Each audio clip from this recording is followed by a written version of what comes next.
ایک خاتون کا فون آیا, انہوں نے کہا کہ میرے شوہر نے مجھے یو ایس اے میں ڈیورس دی ہے, طلاق دی ہے, اور اپنے شوہر کی برائیاں کرنے لگی. وہ صحیح کیس تھا, انہوں نے مجھے اجازت دی ہے میں نام لیے بغیر یہ واقعہ سنا دوں.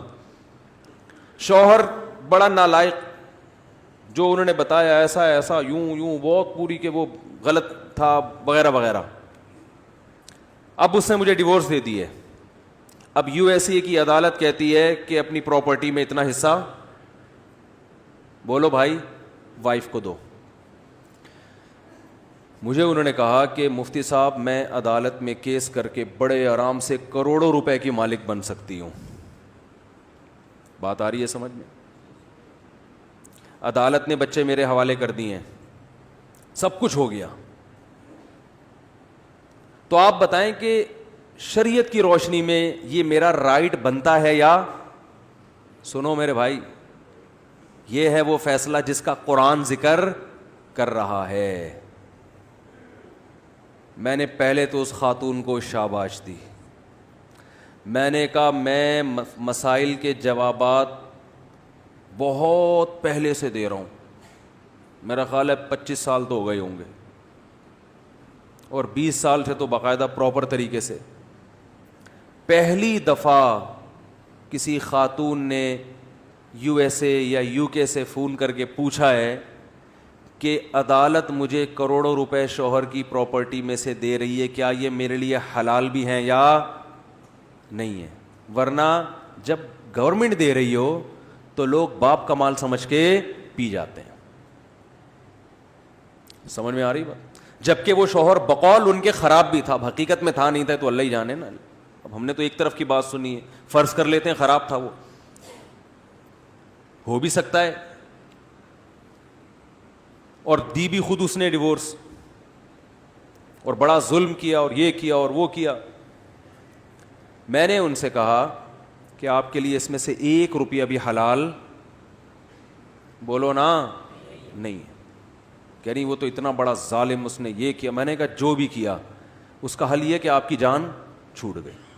قرآن میں اللہ کا ارشاد ہے بیوی کو حقوق ادا کرو, نہیں ادا کر سکتے لٹکا کے مت رکھو اس کو, بولو نا فارغ کرو. تو قرآن نے کہا ہے فَإِمْسَاكُمْ بِمَعْرُوفٍ أَوْ تَسْرِيحٌ بِإِحْسَانٍ, عزت کے ساتھ رکھو, نہیں رکھ سکتے تمیز سے بولو بھائی رخصت کر دو.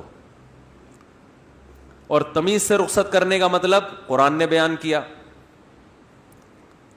عدت کے دوران اس کا خرچہ اٹھاؤ, عدت کے بعد لا تعضلوہن ان ینکحن ازواجہن, عدت کے بعد کہیں اور نکاح کرنا چاہے تو رکاوٹ مت بنو. اب بدنام نہ کرو اس کو, ابے یہ تو ایسی تھی, ابے یہ تو ایسا, تاکہ کہیں اور شادی نہ ہو سکے اس کی.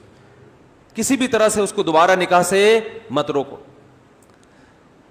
اور جو کچھ اس کو تم دے چکے ہو فلا تأخذوا منہ شیئا, کسی ایک چیز کے بھی واپسی کا مطالبہ. ابے کیا ہو گیا بول لو یار, گولڈ پہنا دیتی ہیں نا سانسیں جوش میں آ کے میری بہو کا ہو گیا.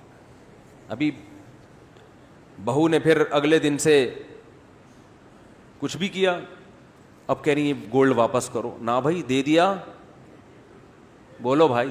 آپ نے بیگم کو مکان اس کے نام کرا دیا یا پورے بحریہ ٹاؤن اس کے نام کر دیا آپ نے. اب جب ڈیورس دیے قرآن کہہ رہا ہے لا تأخذوا منہ شیئا وإن آتیتم احداہن قنطارا فلا تأخذوا منہ شیئا, سونے کا پہاڑ بھی دے دیا ہو تو واپسی کا مطالبہ مت کرو. تو میں نے کہا آپ کے شوہر نے آپ کو جو گفٹ دیے وہ آپ کے ہو گئے, اور اگر مہر نہیں دیا تو آپ مہر کا مطالبہ کر سکتی ہیں. انہوں نے کہا وہ تو نہیں دے گا مہر. میں نے کہا پھر یہ کیس کر کے جو کروڑوں کے پیسے آ رہے ہیں اس میں سے مہر کی رقم کاٹ کے باقی کیا کر دیں, بولو نا بھائی واپس. یہ باتیں آپ سن تو رہے ہیں, سننے میں بڑا مزہ آتا ہے, جب آپ پر آئے گی نا تو پھر دیکھتا ہوں کون کتنا عمل کرتا ہے. سننے میں بہت آپ کو ایمان تازہ ہو گیا, اس خاتون کے زندہ باد کے نعرے لگاؤ بھائی, بڑی نیک خاتون تھی, واہ واہ واہ واہ. لیکن پریکٹیکلی ایسا ہوتا بولتے کیوں نہیں ہے, وہ تو بڑی نیک, میں نے تو اس کو بڑی دعائیں دی, میں نے کہا آپ تو ویسے ہی لگ رہے ہیں انشاءاللہ جنت میں جاؤ گی. کروڑوں روپے کون چھوڑتا ہے بھائی؟ اچھی خاصی جائیداد بن رہی تھی, اور پھر شوہر نے اتنا ستایا بھی ہو, پھر تو یہ تو بھی یہ ستانے کا کفارہ ہے, کفارے کے نام پہ. قرآن نے کہا وَإِنِ امْرَأَةٌ خَافَتْ مِنْ بَعْلِهَا نُشُوزًا أَوْ إِعْرَاضًا فَلَا جُنَاحَ عَلَيْهِمَا أَن يُصْلِحَا بَيْنَهُمَا صُلْحًا. شوہر ظالم ہے, تنگ کر رہا ہے, تو قرآن نے کہا یا تو سلو کا راستہ اختیار کرو, کچھ حقوق سے دستبردار ہو جاؤ گھر بچانے کے لیے. نہیں ہو رہا تو قرآن نے کہا وہیں يتفرقا, علیحدگی اختیار کرو, اس سے خلا لے لو, طلاق کا مطالبہ کر لو, کچھ حق معاف کر کے کسی طرح جان چھڑاؤ اس سے. تو وہ چھوڑ گئی نا جان, شکر ہے لٹکا کے نہیں رکھا, ظالم تھا چھوڑ دیا. کہہ رہی ہیں ایسی کنڈیشن میں آ کے چھوڑا ہے, اب عمر زیادہ ہو گئی, اب تو کہیں شادی کا بھی مسئلے امکان مشکل ہے. تو میں نے کہا بھائی دیکھیں اس پر تو سوچا جا سکتا ہے, غور کیا جا سکتا ہے, آپ نے پہلے طلاق کیوں نہیں لی اس سے؟ جب ظالم تھا تو پہلے ہی طلاق لے لیتی, اور اس نے لٹکایا, اتنا ٹائم کر دیا. یہ سب چیزوں کی سزا ہو سکتی ہے, کچھ بھی ہو سکتا ہے. پیسے حلال, ابھی تو بات چل رہی ہے اس کا, وہ اس کے جو ہے نا کیا اس نے کیا کیا نہیں کیا, یہ ایک الگ ٹاپک ہے. اس کی وجہ سے کسی کے پیسے آپ کے لیے حلال نہیں ہو جائیں گے. اور آج عدالتوں میں دیکھو ہو گیا رائے, عدالت میں خلا کی ڈگری دائر کی جاتی ہے, خلا لے لیا جاتا ہے. اس کے بعد اب خلا کا 6 مہینے بعد مثال کے طور پر عدالت نے خلا دیا, تو عدالت الگ سے پھر شوہر کے ذمے بہت سے خرچے ڈال رہی ہوتی ہے جو شریعت میں بنتے نہیں ہیں. بہت کچھ الٹا سیدھا ہو رہا ہے. یہ ضرور ہے کہ یہاں پر اتنا, کیونکہ تھوڑا اسلامی کنٹری ہے تو بالکل ہی کنٹرول سے باہر نہیں ہے. یورپ اور امریکہ میں تو ان کے تو قانون ہی بالکل الگ ہے نا. تو یہاں بھی آپ پر لازم ہے کہ عدالت کے فیصلے کے بعد آپ کسی مفتی سے, کسی مستند دارالافتاء سے, اور یاد رکھو کسی شخصیت سے رجوع نہیں کرنا چاہیے, اداروں سے رجوع کرنا چاہیے.